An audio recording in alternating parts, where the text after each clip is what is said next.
یا اسی طرح اس شخص کو نہیں دیکھا جس کا ایک بستی پر جو اپنی چھتوں پر گری پڑی تھی گزر ہوا، تو اس نے کہا کہ اللہ اس کے باشندوں کو مرنے کے بعد کیوں کر زندہ کرے گا؟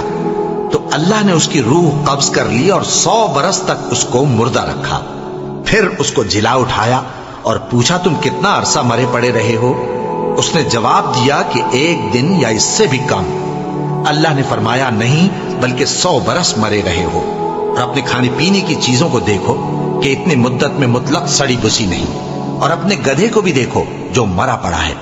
غرض ان باتوں سے یہ ہے کہ ہم تم کو لوگوں کے لیے اپنی قدرت کی نشانی بنائیں. اور ہاں، گدھے کی ہڈیوں کو دیکھو کہ ہم ان کو کس طرح جوڑے دیتے اور ان پر کس طرح گوشت پوست چڑھائے دیتے ہیں.